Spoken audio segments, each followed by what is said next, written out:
welcome to session number 5. Let me write my usual start thing here. I should have definitely given you a reminder beforehand because I think this No, is I the totally forgot. the first session where I don't have notes from you. So I'll just kind of catch up on the things I wanted to catch up on, unless you've got some news you want to share or anything you want to talk about at first. So I was listening to you like a part of the way through you catching up. So I think we can go from there. Okay. And we'll cover stuff that I have been encountering. Okay, cool. Yeah. And I do hope that we managed to get the same general level of value we've gotten before because I only have the things I remember from last time and I spent, 10 minutes doing it. So, yeah, I know you said that your company was going through a sort of restructuring. You were defining what it meant to be each level of junior, senior, staff, principal, and that a lot of this wouldn't settle until months from now when they finally did that grading. But have you talked to your manager more about what's going on, where you stand on this spectrum? So I've kind of like my work has shifted more in that direction. Not like explicit, like it's kind of just like the direction I'm going in. My work seems to be shifting continuously in that direction. I've been, I think, I'm not sure if we talked about it last time or if it happened in between now and then, but I had talked to him about uh, getting getting. So one of the things we talked about at a previous session was that there will be a point where like I'm limited to what I can do because I'm not integrated with the product team, or like I Yeah. don't have crossover with the product team. Do we talk about the fact that he was supportive of that already? Oh, no, we did not. So you said that perhaps your manager would have been a little bit cagier with your time and you would have maybe been able to make an argument for, no, this is valuable, though. Okay. So I brought it up in a one-on-one with him, and he was like that, that's pretty interesting. Like, um, it makes total sense that there are things where an engineering presence earlier on in the product life, like product decision making process, would make a lot of sense, especially carving out milestones and kind of like evaluating features from an engineering perspective, like before they're fully decided on from product. Because Yeah. like there's the model where like product brings you a mock-up and it's like, okay, make this.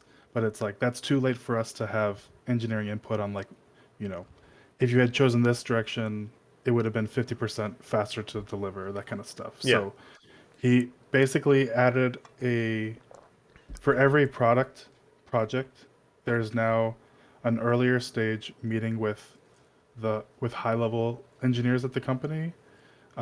So the first couple have been myself from the front end and then a back end engineer being represented. Um, and I think it's uh, kind of like that staff track, uh, you know, level that is being put into those meetings.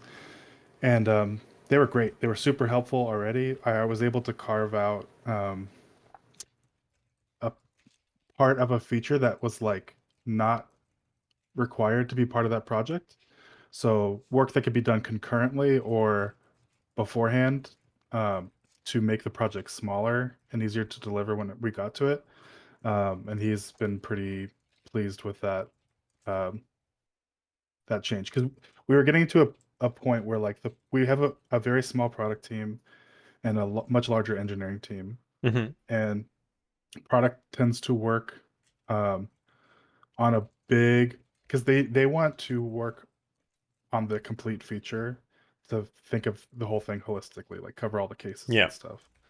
But that had an effect of having us make these huge feature branches before we could push. I mean, we have feature flags, but the big feature uh, branches were a consequence sometimes. Like if you're redoing something, you couldn't put it behind a feature flag. Hmm. Um, Engineers would get super demotivated uh, because one, they have to do these insane rebases. They get stuck in not releasing for a really long time. Anything to they don't have a short uh, feedback loop. So like the goal is to like keep projects in a manageable scope so that engineers have a shorter feedback loop where we look like we're pushing out things more often because things are going out to customers more often. Um, and it seems to be having that effect. So I think it worked out really well. Okay. And you said your manager is already on board and it's been about a month. Have you heard feedback from other people? Is the product team also happy? Excuse me. Yeah, they were very pleased that there has been a couple things. So like I pulled out research spikes of the things that would be tricky about this thing. So like I'm like preparing the work for more junior engineers Hmm. by figuring out like architectural level issues with this product, this new feature. Yeah. Um, and then also pulling out work that can be done concurrently. And so I'm doing my best to be better at um, delegating work instead of taking it all on myself. Hmm. But I think that these things are like good uses of my time. Um, and it seems like so the engineers have been pleased because they are getting project documents now that have engineering feedback in them, notes, and like kind of like more. They're less like open ended. It's not. Yeah. It's not a mock. It's not a Figma document where they have to figure out how to do everything. It's kind of like I figured out if we can reuse this component, that kind of stuff. Um, Another thing is we're using the other engineer that's being positioned for staff on the front end team is thinking of things from a design system perspective. So now that person, I can feed that person work from like reusable components that are being developed in product, so they can build them out, very thoroughly for the design system, so they can Yeah. be used. Okay. So overall, what I'm taking from this is it sounds like this was almost entirely a net positive from everyone's perspective. Your manager was on board, said, great idea doing this, go do it. You did it. You provided input. Engineers are happy. Product's happy. I don't know about design. Sounds like they're happy, or at least they're involved now. Yeah. So, yeah, this is great. I have a couple of things I want to comment on. One is I feel like this is what being staff level is about. I was kind of just thinking about this the other day in terms of when you start at any company and you're junior and you work your way up to whatever the highest level is, at the very beginning of that growth is just becoming more independent. You come up with your own tasks, you prioritize. Then it's getting to be a little bit more into leadership, either tech lead or people leading. And then it just becomes expanding outward in all of those ways. You're coming up with tasks for 50 people, for 100 people. You're coming up with a new business unit, a new company, or something like that. And so I think what you're doing here is staff level of, hey, there was a blind spot and look at all the things that we're suffering as a result of this. I think you've always got to keep your ear to the ground and come up with more of those things of where else are there inefficiencies? Where else are people frustrated? Where are people getting demoralized, like you mentioned, of having these giant feature branches? And do you have any ideas now for where else you could tackle things? Is there a next step for you in mind? There are like technology decisions that I think we have made that are uh, problematic for our development going forward. So like harder lifts than this. This is like one of the easier ones to fix. Um, there are so like we're kind of like in a CSS and JS environment. Like the technologies we chose a long time ago have given us speed, but now they're kind of hurting our performance. Hmm. Uh, so there are if I can I've been kind of like cooking. I have like ideas cooking. Like one of the ideas that I'm cooking is like, uh, some kind of migration to another um, UI library that would kind of uh, basically like a cogen step. I've been writing some tools recently, some like cogen stuff, and I think it could be useful if I could build something like that. But it's still I'm still cooking it Yeah. right now, so I'm not sure. All right. These are the kinds of things I think it's good to have a plan. And just like the way I also look at companies is that there's always an infinite amount of work for each level of that company. So the junior engineer should never just be sitting around doing nothing. And management should never be like, well, we had a successful release. Let's go take a vacation for 6 months. So just like that with you, I think having this as an idea of what you want to work on next, you've identified a potential problem area, that alone is good enough for now, and you're already providing value and switching into this role. So I think that's good. Are there any other things on your radar of, hey, here's where people might be frustrated, or here's where things could be better? I'm starting like I have a list, but it's very rough. It's kind of just like if I notice somebody complaining about the same thing more than once, I like put it on the list and then I kind of like add a tally to see like as pain points have been increasing. So Yeah. I'm just starting to pay attention to that essentially. Okay, I think that's great, and I think that's certainly a good way of starting things. Is where are people vocally complaining about things? I think it's maybe harder to find the cases where things could be better, but everyone's in this habit of like, well, that's how we've always done things. Like maybe no one's actually frustrated by CSS or JavaScript, and you're noticing bugs, and that's how pain points are coming across. So, like I said, I think it's important to just keep at this, keep your ear to the ground. There's something else you brought up though that struck me as a bit of a red flag. You said engineers were getting demoralized by these, huge feature branches. They'd have to rebase. There'd be difficult merges. Uh, why couldn't those be behind feature flags? Why couldn't they iterate on this alongside the regular product? So some of it has been behind. So like there's a couple things. Like there's parts of our application. We have two repositories. So Mm-hmm. some stuff is in both. We have feature flags implemented in both, so that is respected across. There are some elements that, especially things like I just did a big sidebar rewrite that took way too long. Mm-hmm. Um, the elements in the sidebar are affected by the feature flags. So changing how the feature, changing which sidebar to render based on a feature flag would introduce like a huge latency to the page load experience. I see. I see. Um, okay, I got you. I think these are the kinds of things where if they repeat in the future, if you ever had an issue where, let's say, you're noticing development time slows down or you need feature flags to work differently, I think it's just like what we talked about earlier with CSS and JavaScript. You identify a systemic problem and you find a way to address it. So as long as it's on your radar too, that, hey, this itself might become an issue, because part of addressing it is getting in touch with product ahead of time, making sure you're on the same page, getting engineering input. And part of it might be something else that just hasn't happened yet. So yeah, I'd say keep an eye on this too from the same perspective as tackling staff level stuff. Yeah, makes sense. Okay, cool. The next thing that we had, by the way, I'll acknowledge this super fast. Thank you, Lana, for the raid. I'm doing mentoring session right now. I don't tend to interact with chat during the time. Feel free to use the mentoring command and find out more about what's going on. So we had talked about interview skills a while ago. And when you started this set of sessions with me, you said you want to get better at them. And I don't think that desire to get better at them has waned at all over time with these changes. So I wanted to talk about coming up with the general plan of how do you want us to approach this? Is now the time? Do you want to talk about things? Do you want to start putting some of these skills into effect? What are your general thoughts on this? Um, it's something that I would like to time box like as a per week activity, I think. Like Mm-hmm. I would like to have one night a week, where I use my 2 hours of free time to like, you know, do some algorithm practice or work on something that benefits that, I think. Um,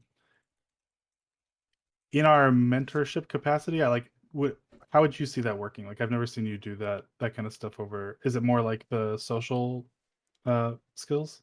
Um, we could, so I think there are a few things to consider here. One is I think you probably have enough of the sort of wherewithal and everything to be able to do the technical side of this on your own. Like, I don't think I would probably be providing value. And if you really wanted to, I think we could try it out. Two is in terms of number of sessions, we've always kind of said like, oh, somewhere between 6 to 9. And I think you'd probably get more value, even if I could provide value on the technical front for the other aspects of this, the career aspects, the behavioral aspects. And then the third thing is what you just touched on. A lot of these interviews are split into a few different sections, algorithm and data structure, design, and then behavioral questions. Mhm. So we can do whatever you want, whatever you think is going to be most valuable for you. I mean, that's sort of my input on this. So how would you like to proceed with that in mind? Um, I mean, it would be kind of cool to do like I haven't done a mock interview before, but I think if we did like something like a mock design interview, that would be helpful, especially like something simulated at the staff level. Yeah.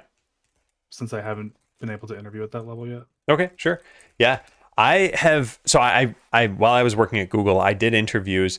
I did them for the other two sections. So I did them typically for coding problems and for behavioral. And it's just because I didn't want to learn all of the different aspects of a design interview, given that it wasn't part of my job. So I can look into this, but I will say I have not interviewed people at the staff level for this. I think we'll still gain some insight on this. And yeah, I can look into this for next time. If it's useful content, like we can do the behavioral one, like if you're more comfortable with that as well. I just haven't done a systems design Yeah. interview. I always want to steer this based on what's most valuable to you. So if that's what you said, I think that's what we should do. And if you want me to also do a behavioral one at some point, I can also consider something like that.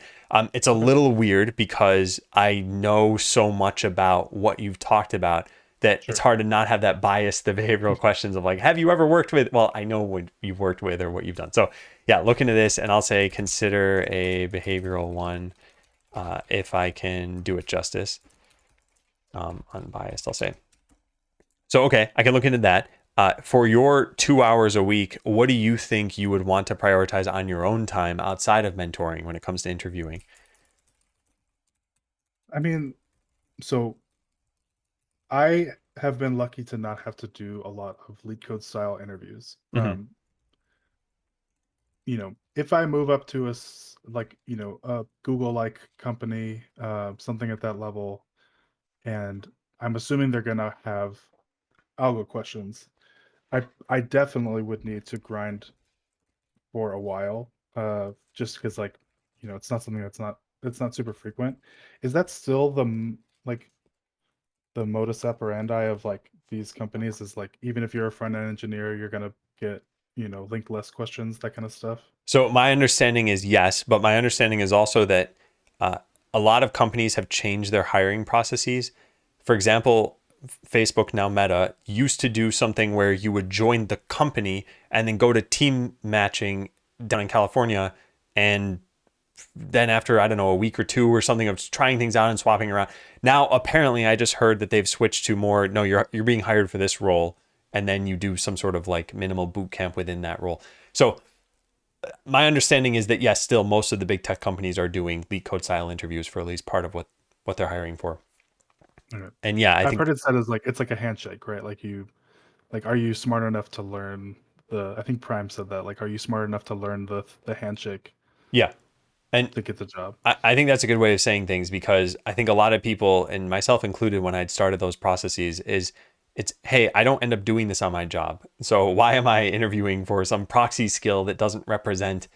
And yet, yeah, that's the song and dance that has to be done. So you mentioned 2 hours a week. There's a concern that I would have. Let's say this is not what you said, but let's say you'd said 2 minutes a week. 2 minutes a week is not enough to retain what you've learned in between. I think 2 hours is probably enough, but I think you'd have to be very systematic about it. And I think the other thing that's tough about interviewing in any capacity is it. I'll say a bunch of negative things that maybe this resonates with you. It's kind of boring. It's hard work. It's not immediately impactful work. And if you don't have any interviews coming up, it can be easy to get demotivated. Do you think you'd be applying anytime soon? Would these just be skills you'd be retaining for the future? It's mostly like you know, I don't want to have to so yeah, it's kind of like I don't have anything on my radar to apply for. I Yeah. don't want to be super screwed if I did, if a layoff comes out of nowhere and I have to, suddenly scramble and I, you know, have 4 weeks of leak code grinding that I, have to do before I feel comfortable, you know, doing the interviews that I want to. Yeah, I see. Um, Yeah, I mean, look, really, your best case scenario is in a few months, your company says you are staff level, you've helped improve their revenue enough to the point where that 3 year runway is now a 10 year runway, and then this just never comes up. And in that case, like I said, I think you've been undeterred from this path of wanting these interview skills. So I don't see this as being a waste. I just think it's probably going to be tough work. Yeah. Did you ever happen to see the notes I had taken during my interview prep that I had done like 3 years ago now? If I did, it was probably Yeah, around that yeah, timeline, so it's been a while. that's what I'm guessing. So the way I approach this, I've seen people be kind of wishy-washy about interviewing before, and I'm not saying you might fall into this trap, but I think some people think if I'm putting in some time toward this, then I'm getting better. And I don't think that's necessarily true when it comes to this. I think you can be doing problems and not realizing the patterns of mistakes that you might be making. So I think that's my biggest piece of advice on the technical side of things is, hey, if you find that, oh, it's a graph problem, I'm bad at these, you need to focus on graph problems just like Yeah. over and over until, because you don't know, the luck of the draw could be you get 4 graph problems on that day. And I can already tell you, at least internal communication at Google was not such that you planned all your interview questions ahead of time. It was just a hodgepodge of people asking things. And sometimes I got into an interview and someone had already asked the question I planned on asking. So it was like, in that case, you have a backup, or you just say, hey, we got to reschedule an interview. So yeah, I'll just say with technical stuff, um, make sure you're addressing your gaps. And I think Like there are, take the studying seriously. oh, sorry, Like, what was that? so like take the studying as like serious studying rather than like passive, do a problem mode, a week type situation. I think doing a problem week is fine. I think it's just evaluating your performance at that problem that becomes important, and being honest with yourself about that. So if you struggle with a problem, it could be easy, it could be medium, it could be hard, doesn't matter. Recognize that you struggled with it. Did you learn something? Because there should be a learning from all of that. And this is part of how I find this frustrating. And it goes back to what you said about the handshake. If you've never heard of an algorithm before, or you've never thought of a way of doing things in a faster time complexity, you're essentially inventing it on the spot. And that's not the point of the interview. The point of the interview is to take all of these pieces you've already known and learned through other studies that you've done, and then apply it and say, oh, this is similar to that problem, which is done in O of n log n time. So I can do an O of n log n solution here. And here's the little twist that makes it slightly different so that the interviewer knows you aren't just repeating a canned statement. So Yeah. yeah, that can all be very tough. And we can talk about this, certainly. So if you end up doing 2 hours a week of leak code and then you say, hey, I had a problem with this, I don't know, maybe we can talk about it. So Okay. yeah, feel free to bring. We started kind of like that. Like we have a demo. We have like a project that's like supposed to. We say like take 2 hours to do however much work you can towards this, this little app. Yeah. And we found ourselves kind of having an expected response, and that didn't seem like the best way to evaluate people, like in practice, for like at least at our level. Hmm. Um, so we shifted more to like we're just going to do a pair programming session, and we want to see how you work, and like it'll be pretty clear whether like you're capable or not if we just watch how you work through something. And we're not going to like we're not going to trick you, or like we're not going to like hold back information to watch you spin your wheels. Like Yeah. we want to see how you like adapt and stuff like that. So that's like how we adapted our process. But I don't think that works at a large scale. So like you have to you can't trust everybody that's interviewing you to have that like personality, personal exchange Yeah.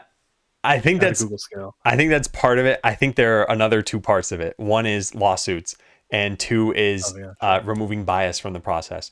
So when you're pair programming with somebody, I think there's very much there's like communication expectations, cross-cultural boundaries that might exist. And it's like big companies try to remove, I think, as much of that as possible, so that you're just considering, is this person technically skilled enough to be here? Or am I seeing any red flags in their career history in the behavioral interview, something like that? So yeah. Makes sense. And by the way, I don't want to rant about this stuff. I totally recognize that there are problems with the current structure of interviewing, but like you said, if you want that kind of job, you need to go through that process.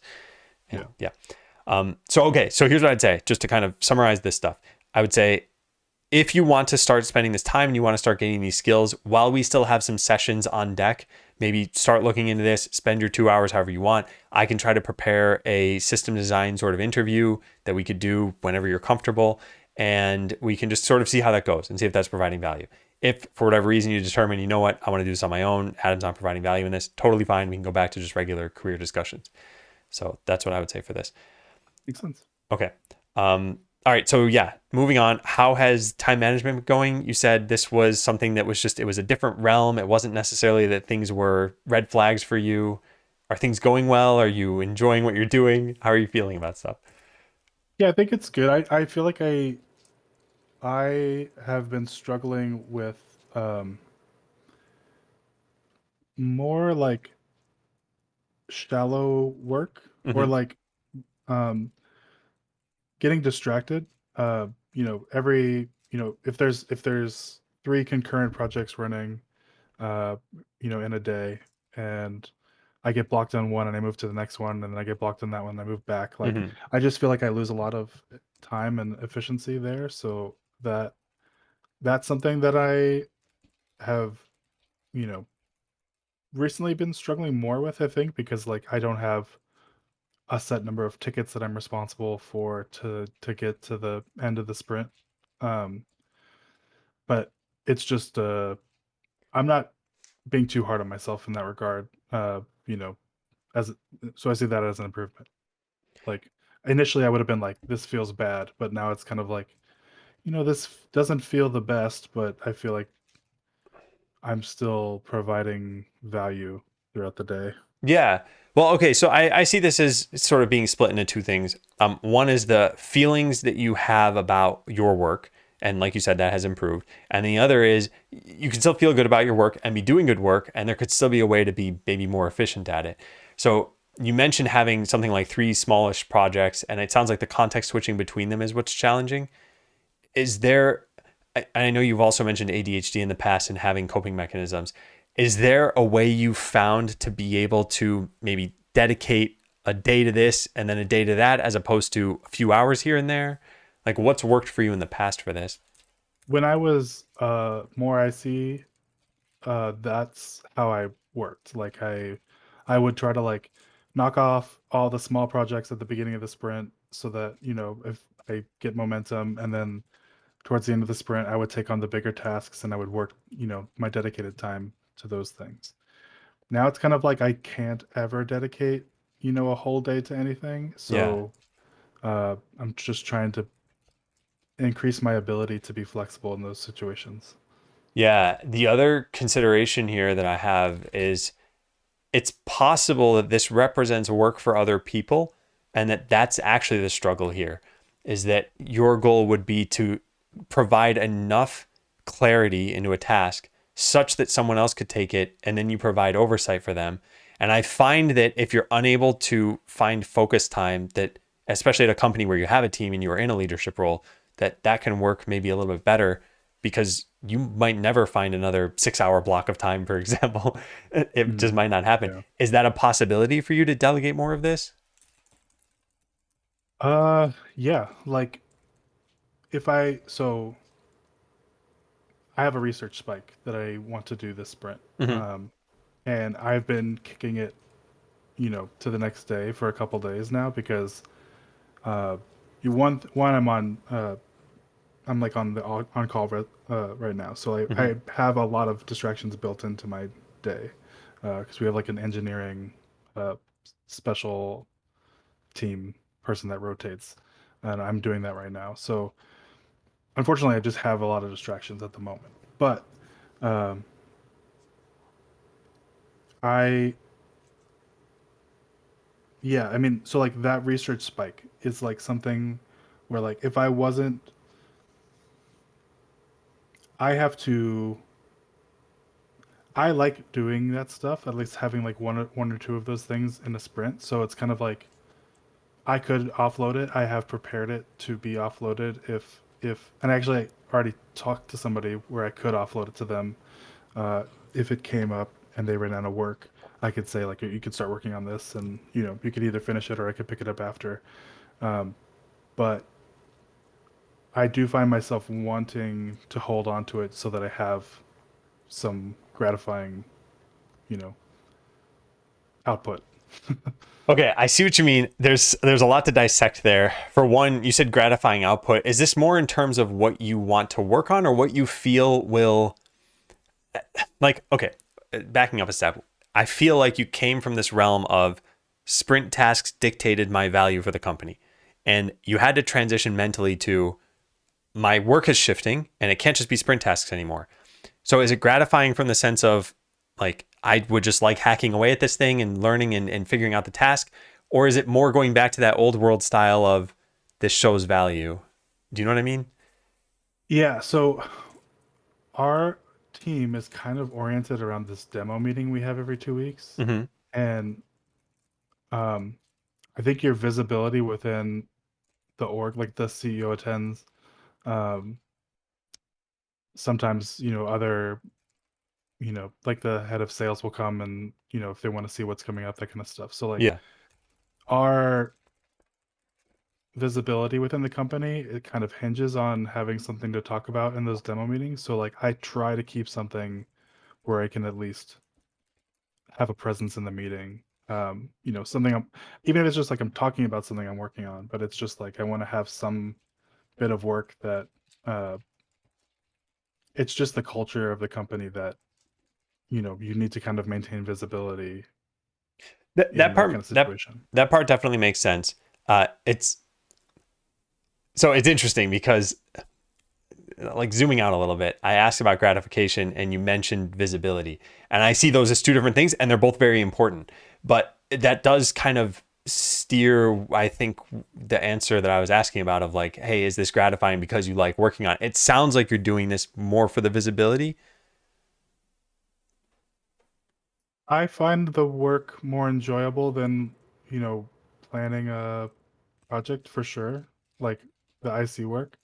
Um, and it unlocks work for other people. So like it's still part of the role, Yeah, I see. I see. um, but it's it's like the part of the role that I'm very excited about, but versus like the part of the role that I'm doing because it's helpful to other people. I see. Okay. Um, all right. I understand. I think regardless of why you're doing it, it sounds like there is value in doing it. I want to clarify something before we move on. You've mentioned now research spikes a couple of times. Is this a, I have never heard this term. Is this a term in your company? Is this a well known thing? What is a I think it's research? like an agile thing. Okay. I don't know. That's what I've heard it mentioned in that context before, but it's just kind of like, take a day or take a, you know, 3 points or something to it, make some decision Yeah, with the technology, like do some thing that may not be a direct contribution to the code base, but like will help inform some other work. I see. Okay, got it. And that's generally what I took from this. Okay, so you got these research spikes. Sometimes they turn into tasks for other people. Is there ever a time when you take one of these research spikes and you have to pass it off to someone else while it's still in the sort of research phase? Like it hasn't turned into concrete tasks that do affect the code base? Um, I've done it before, and I hadn't prepared the work to be offloaded well, so I think it didn't go the way that I wanted it to. Um, and as an effect, we have part of the code base that works differently than the rest. Hmm, Um, and I see that as like a you know that we created because we didn't like prepare things correctly. I see. Yeah. I think it can be tough sometimes to design with other people and to share the context of what you had as a vision in your head. Okay, so let me rewind a second here and make sure I cover what I want to cover here. Oh, sorry. Hmm. I'll let you think. No, go ahead. Go ahead. I was just gonna say so I've been talking about this with my manager, and he said that he also used to do this, you know, preparing work with decisions built into it, Mhm. um, but backed off over the years into letting people make their own decisions as part and like giving them more vague tasks. And that was because people would sometimes spin their wheels trying to do it the way that you want to do it, but Yeah, maybe don't have the same information and stuff. So he was kind of like, I'll let you do it and see how it works out with the team members that you're doing with. Um, and just pay attention to that if there's an issue with it. yeah, and I think some of that comes down to the seniority of the person you're delegating to. But even with a senior person, I think we talked about this a while ago, the delegation levels, which stem one end of the spectrum is, hey, go do this thing. Don't even check in with me. Just get it done. And the other is, I'm going to hold your hand. Task one is this. Task two is this. And then there's everything in between that you could do. So I think that's more of a, you'll get feedback in terms of here's what the software quality was when I try things this way with this person. And it's a very personal thing, right? Some people need more hand holding and some people are just able to go and do something correctly. But yeah, okay. So going back to what I wanted to say though, is you said you found yourself context switching a lot. And I was originally digging into, okay, could some of this be delegated? And it sounds like there are times when you can and times when you can't. The other potential thing other than delegating that I was going to mention is, could you schedule differently maybe? So right now you happen to be on call. That's probably a bad time then to take on 3 big tasks that you need to juggle all at once. Is that a possibility you have to be able to wait a bit on some of this? The on-call thing is like it happens. Like I'm on call like once every 10 weeks Yeah. now, so it's like sometimes it just falls at a point in time where like I happen to have work that I have to do. So scheduling is hard in that regard. Like we're not supposed to take on a bunch of stuff in a sprint where you're on call, but the work that I'm doing will unblock work for other people that are like coming up on, you know, the ability to do work. So, or like time to do work. So I want to do that work soon. Yeah, I see. Wouldn't schedule this during an on-call week. Yeah, that's tough. I always kind of think about it this way. Let's say you just got sick for this entire week. Like, who would end up doing that work? The on-call work or the Oh, sorry, the non-on-call work. So the stuff you're doing that will unblock a bunch of people. Would it just be you a week from now who would be doing it, or would? probably, Okay, yeah. so that's kind of how I look at this. It's it's this thought of, I have something that's stopping me from doing the work effectively, but the work needs to be done. But now imagine there was something that like practically literally stopped you from doing it effectively. You're in a hospital and you don't have a laptop or something like that.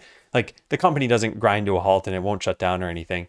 And from that point of view, I kind of think, it then better to proceed at a slower or more inefficient or more bug prone way now, or to wait a week and get it done. So you have more insight into that than I do, but this is another strategy. If delegating isn't possible, and then maybe rescheduling could be possible. And if that's still not possible, then it's like, could you have rescheduled the on-call work maybe? Could you have said, I'm willing to just swap 1 week? Is that a part of the culture at your company? Yeah, we've done that before, especially with people going out of town or something. Will often switch our weeks around. So Okay. it could have been something I have done. Yeah. Okay. And so now that was the way of, how do we approach this? How could we address this in the future? But now maybe I should have asked originally, is this something you foresee happening again in the future? Has this generally been under control? Because a month ago when we talked about this, it sounded like time management wise, things are good. You have mechanisms for working on this. Do you see this happening now more frequently? Do you think this will happen again, let's say 3 weeks from now when there's no on call in the picture? I think on call is exacerbating the issue more than other things, just because it's like way more context switching built into every day. Um, so like it could happen 10 weeks from now when my spot comes back up, but other than that, it's not really like a persistent issue. Okay, yeah. Okay, so I think my general conclusion is, like, if I wrote out a little flowchart here, consider delegating, consider waiting a week, and consider switching on call. Because look, just like how I was saying, part of being a staff level engineer is identifying systemic problems and addressing them before sometimes even people know that there's a problem. I think there's also some internal look you need to do and say, okay, am I being efficient? Am I bringing something down? And given what you said about, there was this research spike that you passed off and it didn't go exactly how you might have expected, and then you and your manager had a conversation about, here's what I do when I delegate now. Sounds like these things are related, and I would at least just consider this. Given that it happens every 10 weeks, it's certainly worth just keeping an eye on next time and saying, am I in a situation, and potentially applying one of these solutions. So yeah. Yeah, makes sense. Yeah, a little flow chart. If on call. There we go. Okay, cool. All right. So, have you, what is this thing? The product thing? Yeah, never mind. You already answered this. Okay. This is kind of open ended, but do you feel more of a sense of belonging as this corporate structure is unfolding? So you're living in a slightly new world than you were 3 months ago. Do you like it? Do you like where things are landing? Yeah, I like being. I like having input earlier on in the decision process, and I Hmm. think I've been valuable there. So that feels good that I've been able to augment in that way. Like we can, we can bring stuff up from the front. You know, often the front end is like the last person to work on, a feature. So it's kind of been like a long time of, you know, there's this behavior that we find out when we're building the interaction that is like, you know, a database problem, or, Yeah. or it's like a design problem, for the infrastructure. Um, it's nice to have that input way earlier, and it seems like, yeah, it's just valuable. It's valuable to us, our team, and it seems valuable to like everybody in between, like the product team and us. Yeah. And so you like how things are settling, you like where things are going, you're generally feeling positive about everything. Are there any stressors for you, any changes that haven't been good, any red flags that you're seeing? Yeah, so I wanted to talk about one thing. Hmm. We introduced a new application to our communication tools, Hmm. and it's supposed to simulate. It's called Gather, but it's supposed to simulate presence. So like, you have a little avatar that's at your desk, and it's like kind of like co-working. Like somebody could walk their avatar over to your desk, and it'll start a video call. Yeah. So it's supposed to like remove the friction of preparing meetings. You know, that's another thing that is sometimes you know context switch, but I in my current role I'm like able to unblock people faster, which is good. um what it has surfaced is that our team is like roughly in the same, you know it is in a window of time zones. Hmm. We have people in we have a few engineers that are in Argentina and East Coast US, but then like it's more than half of engineers are like West Coast US time zones. We have kind of been uh, the feedback I got from my manager is that he kind of in my one-on-one brought to the attention, like he asked my hours, like for the first time in a long time, like what hours specifically like are you working? And so like I was able to quantify, you know, a reasonable amount of time. Like there was no issue with the amount of time I'm working, Hmm. but he's concerned that like the more junior people are on the West Coast.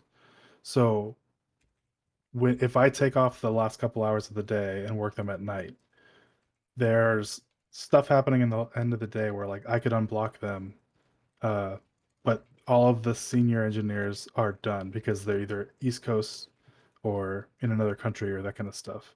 So there's these the green engineers are by themselves for the last 2 hours. So he was kind of like, this presence simulation thing has kind of surfaced the fact that like Hmm. we don't have senior representation during these last 2 hours of the day.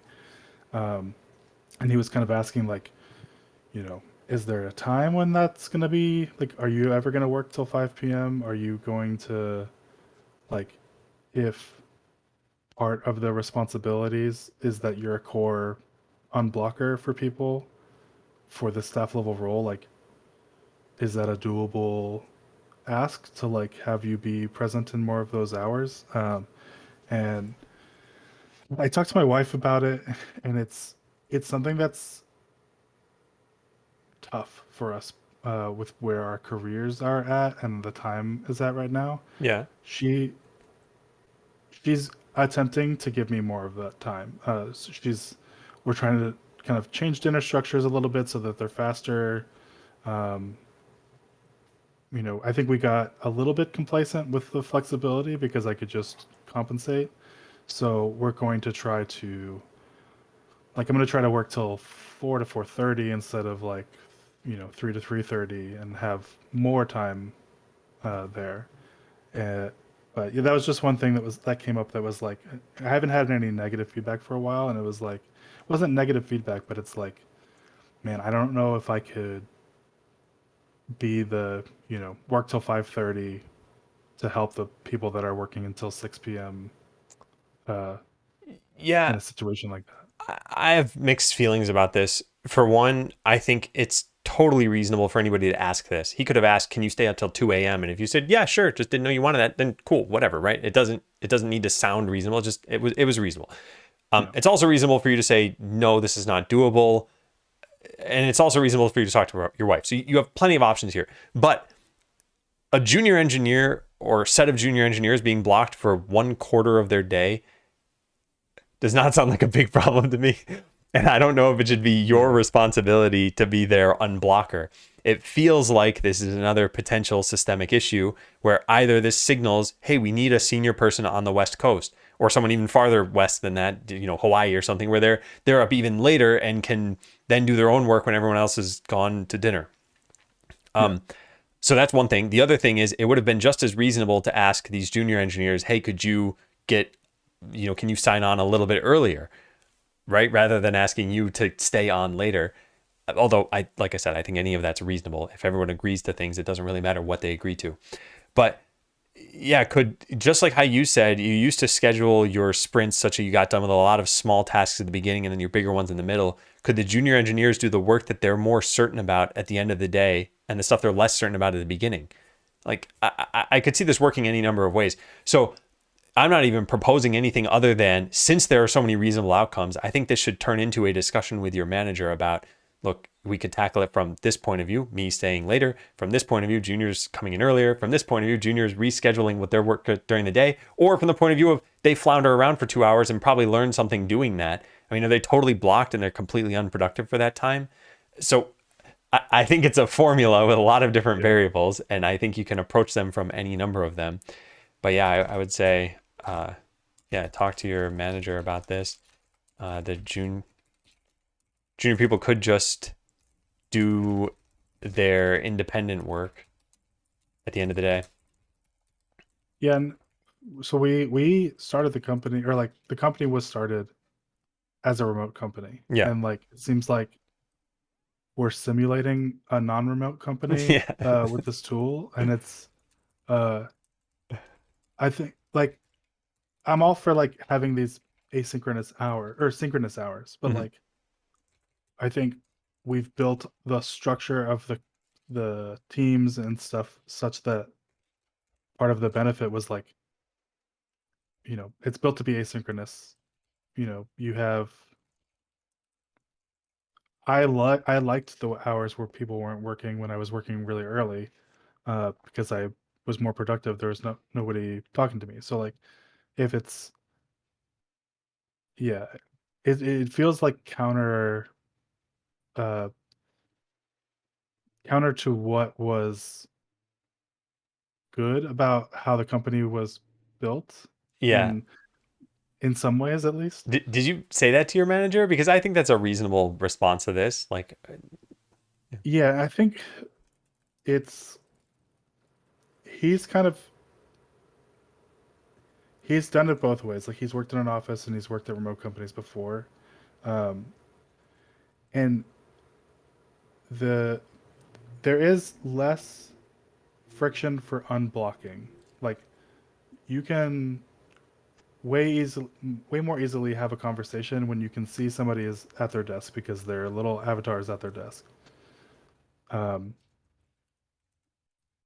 I I don't know. I kind of like preferred the scenario where like you would have to fully think out an idea and prepare a question rather than like let me start a conversation with the word hi and then like you know kind of slow roll a question, like think your question out, prepare, like try some stuff, and then like in the morning I'll help you figure out what the issue is, that kind of stuff.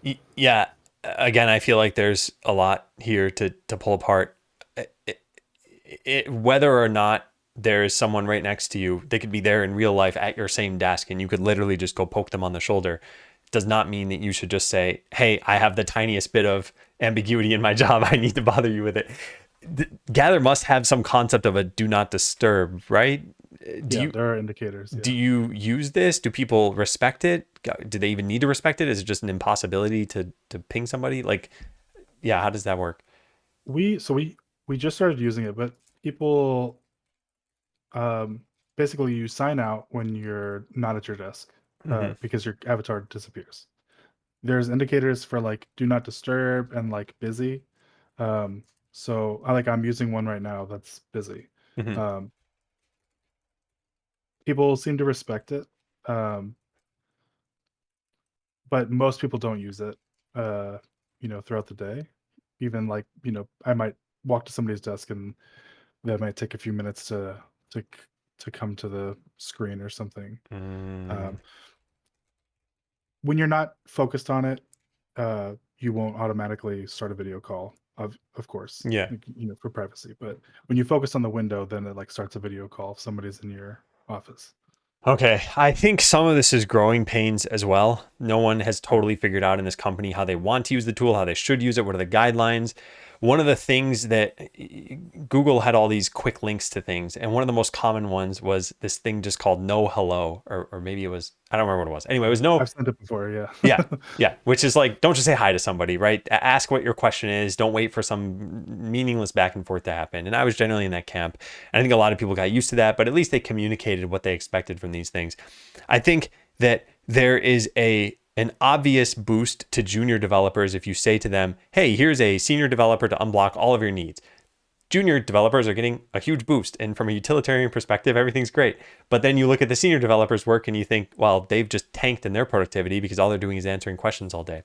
So there has to be a balance. And yeah, I think the more you talk to either these junior developers and say, look, I think some amount of research ahead of time is good, you can give them that feedback. And I think talking to your manager and saying, I'd like to try to work a little bit later, but I think that the junior engineers should be gaining some independence and also scheduling their own days around the limitations of having a, what, I don't know what Argentina is, but like a 5 hour time zone window, basically. Yeah. Yeah. Even if Argentina were, +4 from the West Coast, it's like, that doesn't mean that people should stay on until 9 p.m. or should start at 4 a.m. or something like that. So, yeah, I would definitely say talk about this. You have influence here, and make sure you're not the one suffering as a result of this, just to bring up some junior developers. Yeah. And this might be one of those like systemic issues to pay attention to. Like if there are these blocks of time where people are spinning their wheels, maybe maybe there's other solutions than, you need to have somebody on call to support the juniors. Yeah. Someone on call or lunch meetings to say, hey, I've noticed these common issues that we need to educate people on, or just managers telling their junior engineers, hey, spend a minimum of 10 minutes trying to figure something out on your own, and don't make it a wishy-washy 10 minutes, like actually look into it and formulate a question before you reach. Any of those things could be fine. And these are, like I said, growing pains, cultural issues. They eventually, the team comes to an understanding and then can be more productive as a result of it. Yeah. So how long has Gather been implemented at your company? Like 2 weeks. Okay. Like yeah. Okay. We're So not even yeah, it's full sprint. still pretty new. 2 weeks at his company. But Yeah. that's kind of how I left it, is like, let me talk to my wife, let me see like how flexible, like what we could do if we needed to. And then like my next one-on-one, I'll kind of talk about it more in terms of like if we want to set an expectation, what can I realistically set, and then what other things can we do to fix the situation, the actual problem, if Yeah. it's presenting a problem. Yeah. And as you mentioned, I've seen this at even in-person companies. There's some number of core hours. If it was a 9 to 5 job, then they'd say 10 to 3 people are supposed to be here. But then, yeah, there's a little bit of flexibility. And let's say you did have someone join from London or from Australia. Are you now going to be on call at whatever 3 in the morning your time? Because no, it's Yeah. like that doesn't scale. That doesn't work. So, and by the way, if you did mention somewhere in here, you said it was tough for you and your wife to reschedule things. If it's tough, I think that means you should probably push back a bit. It all depends on what your understanding was. Again, if you'd signed a contract saying I'm there from 9 to 5, I'd be like, sorry, that's too bad. You signed a contract. But yeah, these were just generally understood expectations. So yeah, I think it's fine to push back. Also, your manager sounded pretty reasonable from everything you've ever expressed to me. So I don't foresee there being a lot of difficulty there. Yeah. Last thing I want to kind of close the loop on that though was I had this written down with a star next to it. This goal: live in a world of less obvious validation and still feel confident in your impact. Are you living in that world? Do you feel like, yeah, I have a place here, that people respect me, that I'm providing value? Yeah, I mean, it's definitely less obvious than it was before. Like it was a concrete number of points, Yeah. like at when we first started talking, and it's way less obvious than it is now. And I'm still comfortable with where I'm at. Um, there's some level that I need to maintain, like having something to talk about in the demo meeting, that kind of stuff. Like uh, part of that is visibility, and part of that is just uh, you know my own desire to have output that is you know visible. Yeah. um like I guess political visibility versus my own desire for you know visible output. Hmm. uh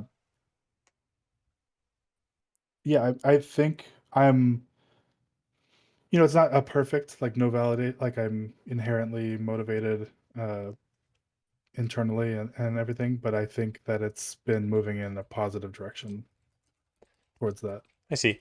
Um, yeah, and I don't think there's a huge problem here or anything. I just think this was something we identified, and it's just like I do every Monday with my tenets of what's valuable to me, and then seeing, am I doing those things that are valuable to me? There's another one that was like, hey, here's something that could go wrong, and we think is potentially likely, so let's just keep an eye on it. Cool, it's not going wrong. I think that's good. There was something that was part of this. Oh yeah, the visibility and the demo meetings. People who you think will eventually be slotted into, let's say, principal, or who are people managers, do they also present at these and have demos? Do you feel like they're also trying to get visibility through these meetings? So our only staff level person right now is backend engineer, so he doesn't often talk at these meetings, Hmm.